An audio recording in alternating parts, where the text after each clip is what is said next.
Good morning student, मैं पंकज कुमार करम विद्या मंदिर शिक्षण संस्थान की ओर से ऑनलाइन क्लास में फिर से आपका स्वागत करता हूं। आज हम अपनी इस वीडियो में क्लास 12 बायोलॉजी चैप्टर नंबर 7 वाष्पोत्सर्जन का अध्ययन करेंगे। आज का जो टॉपिक होगा वो होगा पर्णरंध्र की संरचना। इससे पिछली वीडियो में हमने रंध्र की परिभाषा को जाना, जिसमें हमने यह जाना पादप के वायवीय भागों पर कुछ सूक्ष्म छिद्र पाए जाते हैं जिन्हें रंध्र कहते हैं। ये रंध्र पादप के वायवीय भागों जैसे पादप की पत्तियों, पादप के कोमल तनों एवं फलों पर उपस्थित होते हैं। रंध्रों की उपस्थिति एवं उनके कार्यों के बारे में हमने अपनी पिछली वीडियो में अच्छे से अध्ययन किया। आज हम पर्णरंध्र की संरचना का अध्ययन करेंगे। पर्णरंध्र की संरचना कैसी होती है, कौन कौन सी कोशिकाएं होती हैं, किस प्रकार से पर्णरंध्र खुलते एवं किस प्रकार से पर्णरंध्र बंद होते हैं, इसका अध्ययन करेंगे। तो चलो अध्ययन करते हैं पर्णरंध्र की संरचना। पर्णरंध्र की संरचना का अध्ययन करने से पहले पर्णरंध्र की परिभाषा को नोट करते हैं। आप भी मेरे साथ नोट कर लीजिए। पादपों की पत्तियों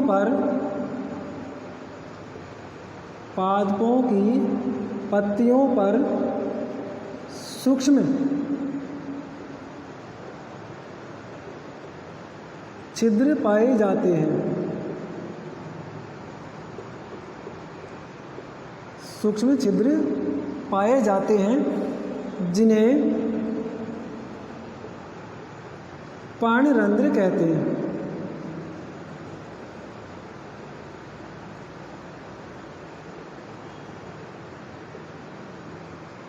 पादपों की पत्तियों पर सूक्ष्म छिद्र पाए जाते हैं जिन्हें पर्णरंध्र कहते हैं। रंध्र पादपों की पत्तियों के अतिरिक्त पादपों के कोमल तनों एवं फलों पर भी पाए जाते हैं। रंध्र पादपों की पत्तियों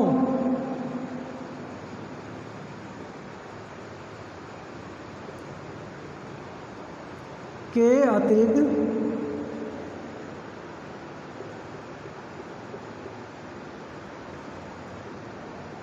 पादपों की पत्तियों के अतिरिक्त पादपों के कोमल तनों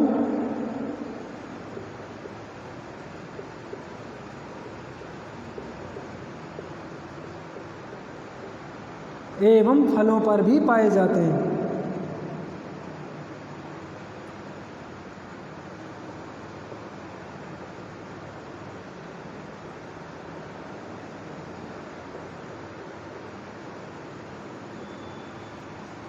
ये तो हमने जाना पर्णरंध्र की परिभाषा।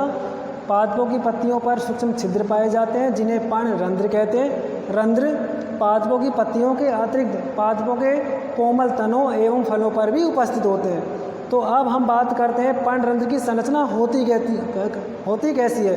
तो आप इसे जल्दी से नोट कर लीजिए, फिर हम पर्णरंध्र की संरचना का अध्ययन करते हैं।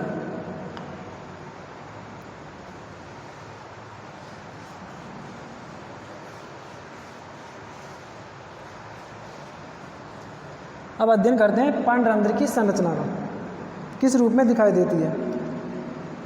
पर्णरंध्र दो वृक्काकार या किडनी की आकृति के या सेम की बीज की आकृति की दो द्वार कोशिकाओं से घिरा हुआ सूक्ष्म छिद्र होता है। इस प्रकार से रंध्र दो वृक्काकार द्वार कोशिकाओं से घिरा हुआ सूक्ष्म छिद्र होता है। इस प्रकार से सूक्ष्म छिद्र होता है जो हमें अंडाकार रूप में दिखाई देता है। तो हम यहाँ पे लिख भी देते हैं द्वार कोशिका।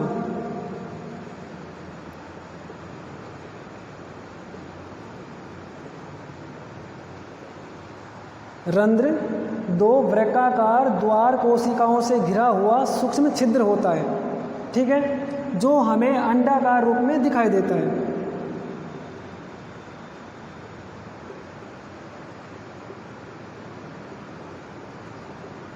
अंडाकार रूप में दिखाई देता है। द्वार कोशिकाओं पर दो आवरण पाए जाते हैं, जिसमें बाह्य आवरण पतला एवं कोमल होता है एवं आंतरिक आवरण मोटा एवं कठोर होता है। द्वार कोशिकाओं पर दो आवरण पाए जाते हैं, जिसमें बाहरी आवरण पतला एवं कोमल होता है एवं भीतरी आवरण मोटा एवं कठोर होता है।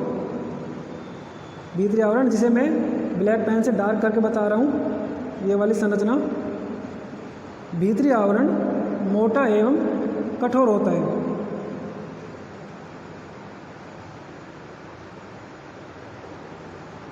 ठीक है।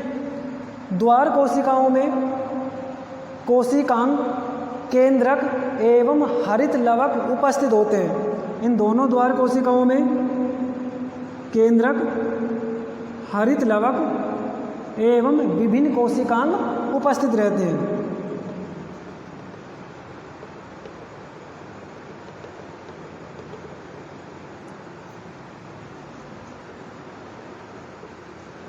केंद्रक, हरित लवक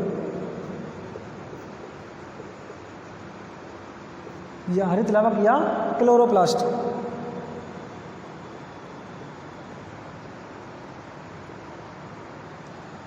ये तो पर्णरंध्र की संरचना हो गई। द्वार कोशिकाओं के बाहर कुछ अन्य कोशिकाएं उपस्थित होती हैं जिन्हें सहायक कोशिकाएं कहते हैं। इन द्वार कोशिकाओं से जुड़ी हुई कुछ अन्य कोशिकाएं भी हो सकती हैं जिन्हें सहायक कोशिकाएं कहते हैं। इस प्रकार से अतिरिक्त बाहर की तरफ कोई कोशिका हो सकती है जिन्हें सहायक कोशिकाएं कहते हैं।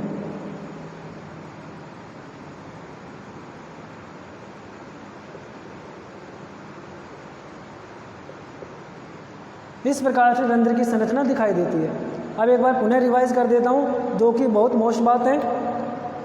रंध्र दो वृक्काकार द्वार कोशिकाओं से घिरा हुआ सूक्ष्म छिद्र होता है जो कि अंडाकार रूप में दिखाई देता है। द्वार कोशिकाओं का बाहरी आवरण पतला एवं कोमल होता है, आंतरिक आवरण मोटा एवं दृढ़ होता है। द्वार कोशिकाओं के बाहर की ओर कुछ कोशिकाएं पाई जाती है जिन्हें सहायक कोशिकाएं कहते हैं। ये तो हो गया कंप्लीट। अब जो मोस्ट बात है वो क्या है? द्वार कोशिकाओं के अंदर केंद्रक, अन्य कोशिकांग एवं हरित लवक की संरचना पाई जाती है। बहुत मोस्ट बात है जिसे आप याद रखिए।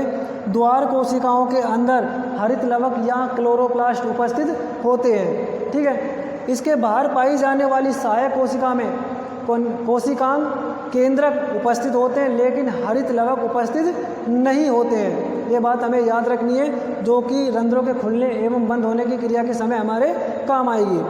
अब बात करते हैं रंध्र खुलते कैसे हैं एवं बंद कैसे होते हैं। द्वार कोशिकाओं के अंदर हरित लवक पाए जाते हैं जो प्रकाश संश्लेषण की क्रिया के दौरान भोज्य पदार्थों को निर्मित कर आकार में फूल जाते हैं या मोटे हो जाते हैं। द्वार कोशिकाओं के अंदर उपस्थित हरित लवक भोज्य पदार्थों का निर्माण करते हैं। जब द्वार कोशिकाओं में भोज्य पदार्थ निर्मित हो जाते हैं तो द्वार कोशिकाएं स्फीत रूप ग्रहण कर लेती है, अर्थात आकार में फूल जाती है। जब द्वार कोशिकाएं स्फीत हो जाती हैं तो रंध्र खुल जाते हैं। इसके विपरीत जब प्रकाश संश्लेषण क्रिया होती है या उत्सर्जन की क्रिया होती है तो रंध्रों से अवशोषित जल एवं भोज्य पदार्थ बाहर निकल जाता है, जिसके कारण द्वार कोशिकाएं सथल हो जाती है। जब द्वार कोशिकाएं अपनी पूर्व स्थिति या सथल स्थिति में आ जाती है तो रंध्र पुनः बंद हो जाते हैं। तो हम कह सकते हैं द्वार कोशिकाएं जब फूल जाती हैं या स्फीत हो जाती हैं तो रंध्र खुल जाते हैं एवं द्वार कोशिकाएं जब सथल हो जाती हैं तो रंध्र बंद हो जाते हैं। रंध्र की संरचना को हम अपने दोनों हाथों के माध्यम से भी समझ सकते हैं। रंध्र की संरचना जो द्वार कोशिकाओं, वृत्ताकार द्वार कोशिकाओं से घिरी सूक्ष्म संरचना होती है। इस प्रकार से वृत्ताकार कोशिकाएं इन्हें मान लेते हैं। इस प्रकार से दो वृत्ताकार बीच में सूक्ष्म संरचनाएं होती हैं जो कि छिद्र को घेरे हुए रहती हैं। जब द्वार कोशिकाओं में भोज्य पदार्थ भरते हैं, इन कोशिकाओं में भोज्य पदार्थ भरेंगे तो ये द्वार कोशिकाएं फूल जाएंगी। जब द्वार कोशिकाएं फूल जाएंगी तो रंध्र खुल जाएंगे। जब इस भाग में भरा हुआ भोज्य पदार्थ बाहर निकल आएगा, अर्थात द्वार कोशिकाएं सिकुड़ेंगी, अपनी पूर्व स्थिति में आएंगी तो रंध्र बंद हो जाएंगे। तो इस प्रकार रंध्रों के खुलने एवं बंद होने में द्वार कोशिकाओं का बहुत बड़ा योगदान होता है। जब द्वार कोशिकाएं फूल जाती हैं तो रंध्र खुल जाते हैं एवं द्वार कोशिकाएं सथल हो जाती हैं तो रंध्र बंद हो जाते हैं। ये पर्णरंध्र की संरचना आपको अच्छे से समझ में आई होगी। अब हम पढ़ते हैं रंध्रों के खुलने एवं बंद होने की क्रियाविधि। आप इसे जल्दी से नोट कर लीजिए। अपना नेक्स्ट टॉपिक, पर्णरंध्रों के खुलने एवं बंद होने की क्रियाविधि।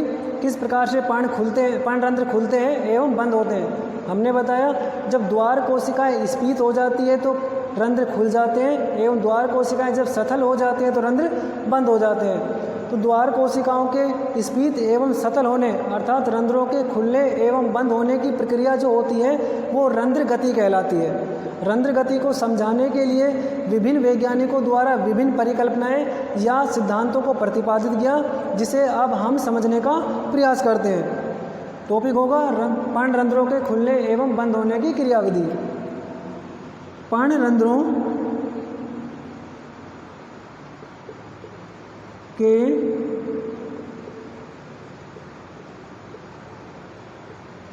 खुलने एवं बंद होने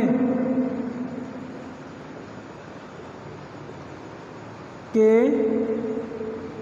प्रक्रम को रंध्र गति कहते हैं।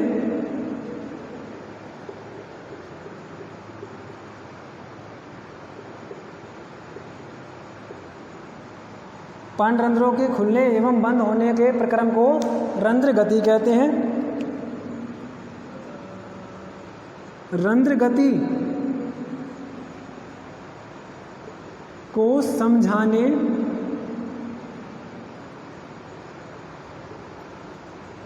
हेतु विभिन्न परिकल्पनाएं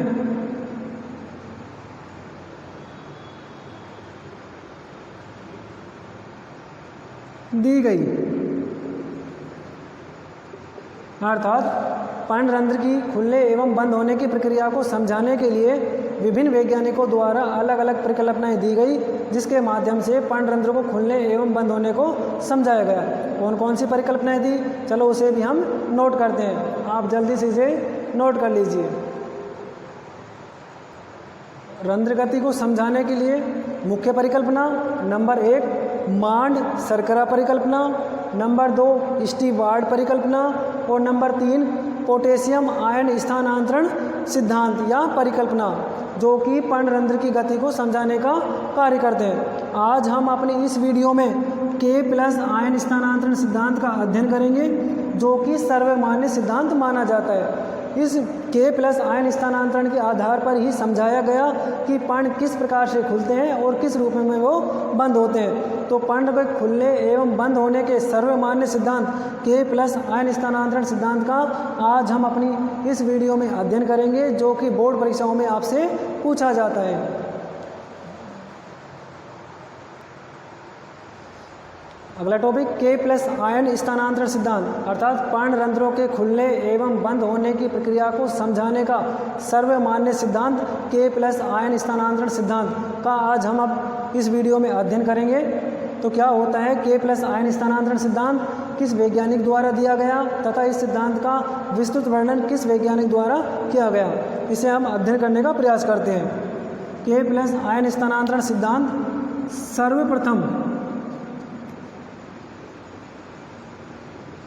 सर्वप्रथम फ्यूजेनो वैज्ञानिक का नाम है, आप इसे याद रखिए। सर्वप्रथम फ्यूजेनो नामक वैज्ञानिक द्वारा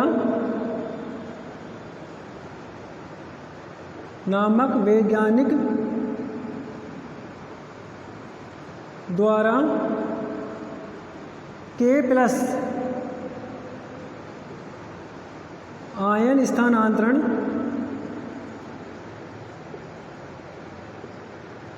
सिद्धांत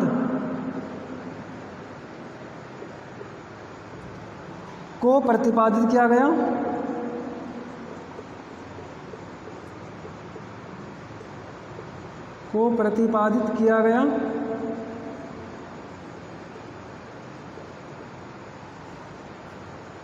इस सिद्धांत के अनुसार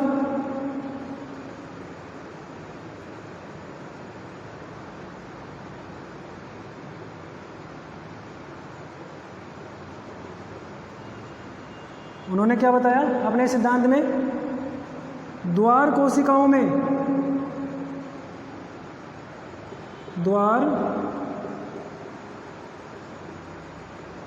कोशिकाओं में पोटेशियम आयन के प्रवेश करने तथा बाहर निकलने से रंध्र बंद एवं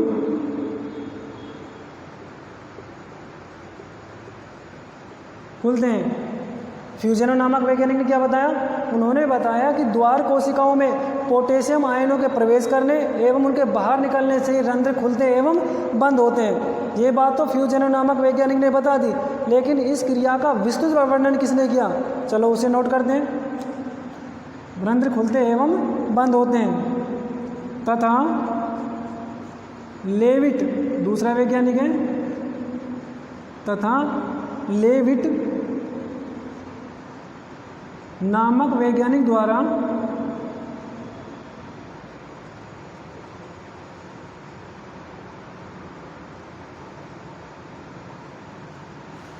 इसका विस्तृत अध्ययन किया गया।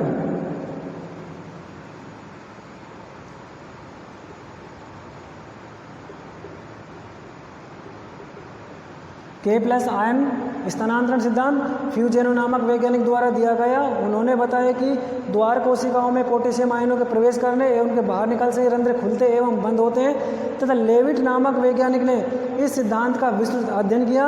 अब किस प्रकार से उन्होंने इस सिद्धांत को समझाया, चलो तो आप इसे जल्दी से नोट कर लीजिए।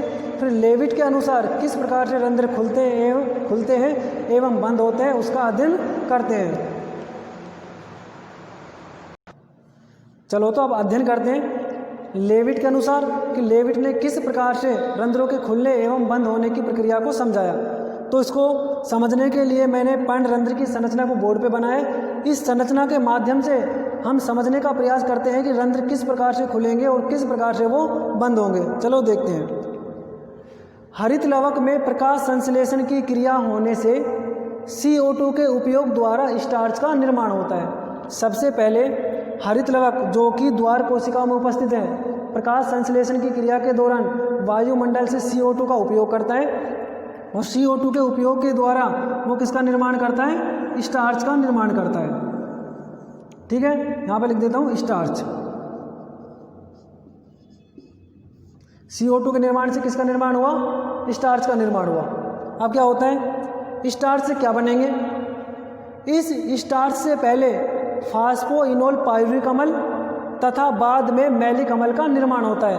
याद रखना, स्टार्च द्वार कोशिका में उपस्थित है। ठीक है, इस द्वार कोशिका में स्टार्च उपस्थित है, तो अब स्टार्च किसका निर्माण करेगा? स्टार्च दो यौगिकों का निर्माण करेगा। एक तो करेगा फास्फोपायरुविक अम्ल का, इनोल अम्ल का, और दूसरा करेगा मैलिक अम्ल का। तो हम लिख देते हैं PEP व मैलिक अम्ल। ये दोनों यौगिक किसमें? ये स्टार्च के साथ बने हुए हैं, द्वार कोशिकाओं में उपस्थित है। अब देखो क्या होता है। यह मैलिक अम्ल प्रकाश की उपस्थिति में मैलेट आयन तथा H+ आयन में विभक्त हो जाता है। मैलिक अम्ल अब इसका विघटन होता है। विघटन होने से मैलेट आयन और H+ आयन बनते हैं। इसका विघटन हुआ, विघटन होने से दो आयन बने, एक तो मैलेट और दूसरा H+। लिख देते मैलेट और H+। किसके विघटन से बने हैं? ये मैलिक के विघटन से बने हैं। मैलिक अम्ल के विघटन से दो आयन बने, मैलेट प्लस में H+ आयन बन गए। अब क्या होता है देखो, जो H+ आयन है जो कि द्वार कोशिका में स्थित है, अभी क्या करेगा? द्वार कोशिकाओं को छोड़कर सहायक कोशिका की ओर भागेगा। इसको छोड़कर ये सहायक कोशिका की ओर आ जाएगा। द्वार कोशिका से निकलकर कहाँ पे आ गया? सहायक कोशिका में आ गया। ठीक है, अब सहायक कोशिकाओं में पहले से ही उपस्थित हैं पोटेशियम आयन। सहायक कोशिका में पहले से उपस्थित है पोटेशियम आयन। अब यह क्या करेगा? पोटेशियम आयन भागेगा मैलेट की ओर। पोटेशियम आयन किसकी ओर भागेगा? मैलेट की ओर। H+ आयन कोशिका, द्वार कोशिका को छोड़कर सहायक कोशिका में आ गया। सहायक कोशिका में उपस्थित K+ आयन किसकी ओर जाएगा? मैलेट की ओर जाएगा, अर्थात द्वार कोशिका में प्रवेश करेगा। अब क्या होता है, यह H+ रक्षक कोशिका या द्वार कोशिका दोनों एक है। यह H+ रक्षक कोशिका से निकलकर, H+ आयन रक्षक कोशिका से निकलकर सहायक कोशिका की ओर गति करता है, अर्थात द्वार कोशिका को छोड़कर सहायक कोशिका में आ जाता है। इसके बाद क्या होगा, सहायक कोशिका से K+, सहायक कोशिका में पोटेशियम आयन पहले से उपस्थित है। सहायक कोशिका से K+ आयन निकलकर रक्षक कोशिका में उपस्थित मैलेट आयन की ओर प्रवेश करेगा। ये पोटेशियम आयन सहायक कोशिका को छोड़कर द्वार कोशिका में प्रवेश करेगा और मैलेट यौगिक से मिल जाएगा। मैलेट यौगिक से मिलने के बाद क्या होगा देखते हैं। K+ आयन तथा मैलेट आपस में मिल जाएंगे, पोटेशियम और मैलेट आपस में मिल जाएंगे। K+ तथा मैलेट मिलकर पोटेशियम मैलेट का निर्माण करते हैं, अर्थात ये दोनों यौगिक आपस में मिल जाते हैं एवं पोटेशियम मैलेट का निर्माण करते हैं। यहाँ तक आपको अच्छे से समझ में आ गया। अब देखो क्या होता है, जो कि कोशिका रस में प्रवेश कर जाते हैं। अब पोटेशियम मैलेट यौगिक निर्मित हो चुके हैं। अब ये पोटेशियम मैलेट यौगिक क्या करेंगे, जो द्वार कोशिका है इसके कोशिका रस में प्रवेश कर जाएंगे। कोशिका रस में प्रवेश कर जाएंगे तो द्वार कोशिका है उसका परासरण दाब बढ़ जाता है। द्वार कोशिका का परासरण दाब बढ़ जाता है, जिसके कारण वो स्फीत हो जाती है। स्फीत हो जाने के कारण ही द्वार कोशिकाओं के द्वारा रंध्र खोल दिए जाते हैं, अर्थात जब द्वार कोशिकाएं स्फीत हो जाती हैं तो रंध्र खुल जाते हैं, जो कि कोशिका रस में प्रवेश करता है, जिसके कारण परासरण दाब बढ़ जाता है। परासरण दाब बढ़ने से पास की स्थित कोशिकाओं द्वारा जल का अंतः परासरण होने लगता है, जिसके कारण रक्षक कोशिकाएं फूल जाती हैं या स्फीत हो जाती हैं, जिससे रंध्र खुल जाते हैं। आपको अच्छे से समझ में आ गया होगा। एक बार पुनः रिवाइज कर लेता हूँ, बहुत ही सरल है।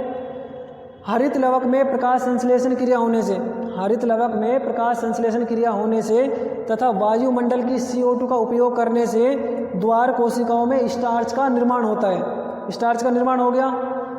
स्टार्च के निर्माण होने से स्टार्च दो चीज़ों का निर्माण करेगा। पहले तो करेगा PEP फास्फोइनोल पायरुविक अम्ल, और दूसरा निर्माण करेगा मैलिक अम्ल का। ये किसने निर्मित किए? शर्करा ने निर्मित, स्टार्च ने निर्मित करी है। ठीक है, स्टार्च ने निर्मित कर दिया। अब क्या होता है, जो मैलिक अम्ल है इसका पुनः विघटन होगा। विघटन होने से ये दो भागों में टूट जाता है। एक तो होता है मैलेट और दूसरा होता है H+ आयन। दो भागों में टूट गया। अब क्या होता है, मैलेट द्वार कोशिका में उपस्थित H+ आयन द्वार कोशिकाओं को छोड़कर बाहर की ओर सहायक कोशिका में आ जाता है। उसने द्वार कोशिका को छोड़ दिया।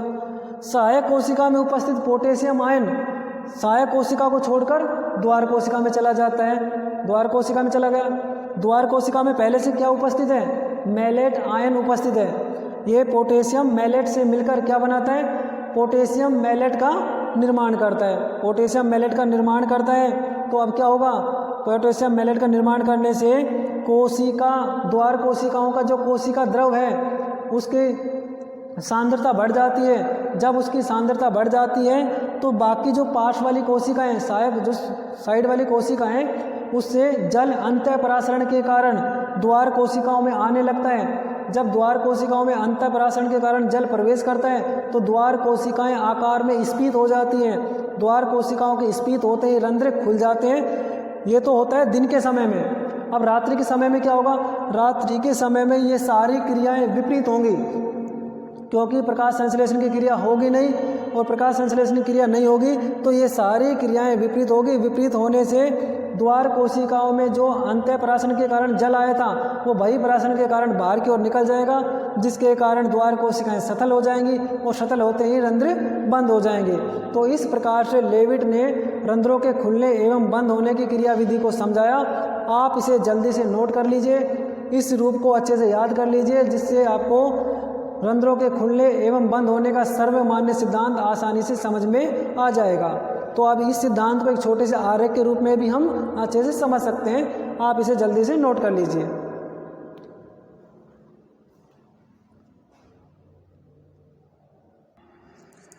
तो अब आरेख के माध्यम से किस प्रकार से समझ सकते हैं रंध्र किस प्रकार से खुलते हैं एवं बंद होते हैं। प्रकाश संश्लेषण की क्रिया में CO2 के उपयोग द्वारा द्वार कोशिकाओं में किसका निर्माण होता है, स्टार्च का। स्टार्च दो भागों का निर्माण करते हैं, PEP और मैलिक अम्ल का। अब मैलिक अम्ल का जब निर्माण हो जाता है तो मैलिक अम्ल दो भागों में टूट जाता है या विघटित हो जाता है। मैलिक अम्ल का मैलेट व H+ आयन में विघटन। तो चलो आरेख को समझते हैं। प्रकाश की उपस्थिति में द्वार कोशिकाओं में मैलिक अम्ल का निर्माण, ठीक है। मैलिक अम्ल का निर्माण हो जाने से मैलिक अम्ल का मैलेट व H+ में विघटन, दो भागों में विघटन हो जाता है। दो भागों में विघटन होने से H+ आयन का द्वार कोशिका या रक्षक कोशिका को छोड़कर बाहर चले जाते हैं। सहायक कोशिका में उपस्थित K+ आयन रक्षक कोशिकाओं में प्रवेश कर जाते हैं। रक्षक कोशिकाओं में प्रवेश करने से पोटेशियम मैलेट का निर्माण हो जाता है। पोटेशियम मैलेट निर्मित हो गए। पोटेशियम मैलेट निर्मित होने से द्वार कोशिकाओं में जल का परासरण बढ़ जाता है। द्वार कोशिकाओं में जब जल का परासरण बढ़ जाता है तो द्वार कोशिकाओं की स्फीत हो जाती है, और जब द्वार कोशिका स्फीत हो जाती है तो पर्णरंध्र खुल जाते हैं। तो इस आरेख के माध्यम से भी हम K+ आयन स्थानांतरण सिद्धांत का अच्छे से अध्ययन कर सकते हैं। आपको रंध्रों के खुलने एवं बंद होने का सर्वमान्य सिद्धांत K+ स्थानांतरण सिद्धांत अच्छे से समझ में आया होगा।